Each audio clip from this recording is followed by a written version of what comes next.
There are a bunch of people who will tell you that college football is broken right now, and whether it's NIL, transfer portal, whatever the case may be, that college football is broken. That's what they will pound the table on. And there are people, inside college football, whether it's coaches, administrators, university presidents, whoever, that have the prevailing thought that this thing is broken beyond repair and we absolutely 100% have to fix it. And I don't think that's an outrageous thought process. I don't think it's an unfair thing to say, think, believe. I just disagree with it. I don't think, and I mentioned this back a couple of weeks ago, that college football isn't broken. It's inconvenient, that things come and happen at inconvenient times. And if you want coaches to stop being fired in the middle of a season to salvage recruiting classes, then get rid of the early signing period. If you don't want to have turmoil in the early signing period, don't let early signing period happen. If you don't want bad bowl games or players to opt out of bad bowl games, or whatever, stop having them. It's not that the sport is broken. It's that it is inconvenient. I will die on that hill. I will say there is one aspect of the sport that is broken, and I don't see how it gets fixed, repaired, or mended anytime soon.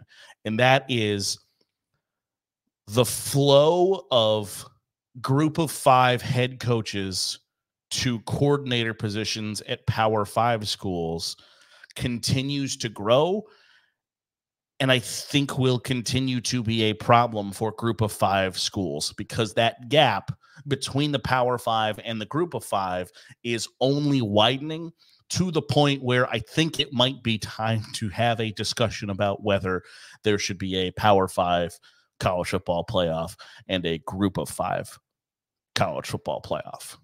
Now, I think it's too early to have that discussion, but I think we're going to get there at some point, because I think a 12-team playoff is going to prove that the best group of 5 schools aren't going to be able to compete with the top 11 Power 5 schools. But you see it in the last week where, and we talked about it yesterday, where the hiring of Kalen DeBoer leads to South Alabama, the hiring of Kalen DeBoer going from Washington to Alabama has led to San Jose State and South Alabama needing new football coaches, and now Buffalo needing a new football coach, because South Alabama's head coach and Buffalo's head coach are going to Alabama.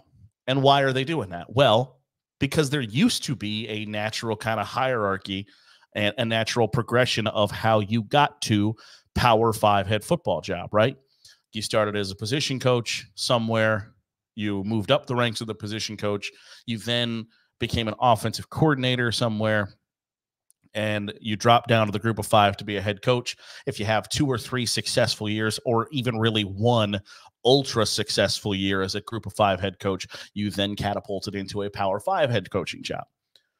That's not necessarily how the conventional path works anymore, and you've seen it in high-profile jobs, where at Ohio State, Ryan Day was the offensive coordinator, and they elevated him to the head job. This past at Alabama, there was talk of Tommy Rees being a legitimate candidate for that job. Now, I would have told you I'd ate a bowl of dog food on this podcast if Tommy Rees was going to be the hire at Alabama, but it's not out of the realm of possibility for Tommy Rees to go from Power 5 coordinator to Power 5 head coach.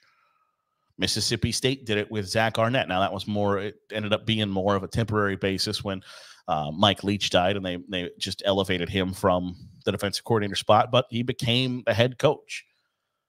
Ryan Walters went from the head coaching or the defensive coordinator job at Illinois to the head coach at Purdue.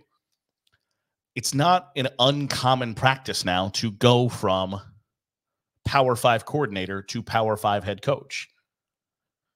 Now, going back to yesterday's podcast where we talked about, the Lee Corso line of, like, if you're going to hire somebody to be the CEO of your Fortune 500 company, you're not going to hire somebody who had no CEO experience. But that's the world that we live in now, that you can go from Power 5 coordinator to Power 5 head coach.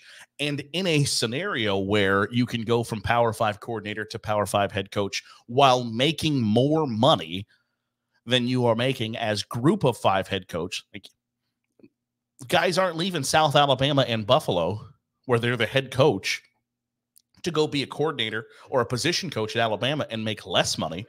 They're going to make more money with significantly fewer headaches, significantly less responsibility, and at the same time, in kind of equal path to getting to the mountaintop that they want to summit.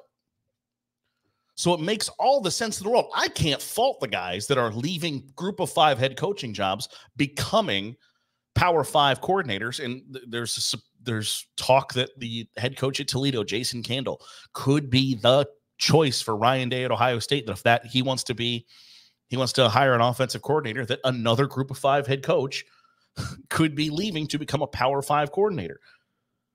Well, why? Because Jason Candle probably at some point wants to be a Power 5 head coach where he's going to make $5, $6, $7, $8, $9, $10, $11 million a year. He wants to reach the heights of the coaching profession, just like Kane Womack from South Alabama wants to probably reach that mountaintop, be one of the highest paid coaches in America, have the fame and the notoriety and all those things that come with being the head coach of a premier college football program.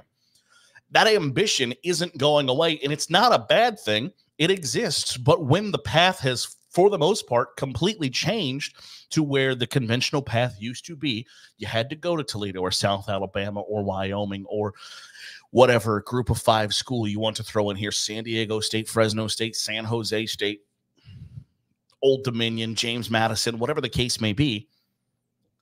Now, that path still exists. You can still go from Group of 5 head coach to Power 5 head coach. It absolutely still exists. But if there's more money to be made as a coordinator at a ultra high profile school, and then having that on your resume that I was the defensive coordinator at the University of Alabama, where we won the SEC or won a national championship or made the college football playoff, it's going to open as many doors for you as you can say, I won 9 games at New Mexico State. It's just the reality of the situation now. And I don't know how Group of 5 programs rectify that other than ponying up more cash that I don't think they have to pony up to pay for head coaches. So that gap just continues to widen where it's already kind of like a Grand Canyon size gap between, because it used to be, hell, even 4 years ago, 5 years ago, that there was, you could argue that the top Group of 5 schools, now you're not going to argue the top Group of 5 schools were in the same conversation as the top Power 5 schools, but you could argue that there were a Group of 5 schools that were on par with the top 10, 15 Power 5 schools. When Cincinnati made the college football playoff, it wasn't a token invitation. They had earned that right. They had first-round NFL talent on their rosters. They had several day 2 picks on their roster. They weren't out of place by really any stretch of the imagination. They gave, and going back to, the final score might not be indicative, Cincinnati gave Alabama a perfectly fine game. And when you look at, some of the other schools that have played in the New Year's Six Bowl games as a Group of 5 representative that have either played really well or won games, they've still been, it hasn't been completely uncompetitive. They haven't got their tails whipped like I think the average person might think that they have. But it's starting to see that gap really widen. And when you can't afford to pay a head coach what he could make as a coordinator, or even in some cases a positional coach at a big-time Power 5 school, you're only going to see that gap widen. And I don't know how you change it other than finding some big donor who just loves Group of 5 small, and it's not even small college. So some of these schools have 30,000 students, but it's just not on the same level as the Alabamas, Notre Dames, Texas, Oklahoma, USC, Ohio State, Michigan, Florida, Georgia, LSUs that you get with your Bowling Green, Akron, Appalachian State, Marshall, Middle Tennessee State, Western Kentucky, Air Force. Like, it's just not the same level, and that's a tough spot to be in when you already are somewhat cash strapped and you're already fighting with one hand tied behind your back. And then at any moment, your coach could go leave for a coordinator job in the ACC where they might make a considerable amount of money more than what they're making with you and not have to answer questions about why they suck. Why did you recruit this guy? This guy failed a drug test, but you kept him on the thing. You just don't have those headaches, and your path to reaching the stardom that you are ultimately striving for is the same. It's an easy choice. Now, some guys will still want that experience, still want to be the head coach at a group of 5 school and go through those challenges and fight those battles and all of those things that come with it. Well, other guys are going to say, why mess with the headache when I can get where I want to get to and live a more comfortable life to begin with? So in that aspect, yeah, college football is broken. Now, I think when you say the NIL or a transfer portal or bowl game sit-outs or whatever, there are ways and solutions to those problems. I think the only solution to the problem of rectifying coaches leaving for coordinator jobs when you're a head coach is more money. And in a sport that's dominated by more money, if those schools had any more money, they would be designating it for those things. And there's a reason that they're not, because they don't have it. And that's a tough spot to be in a world, in a sport, in a competition dominated by who's got the most cash, and you don't have enough to compete. It's not a fun place to be.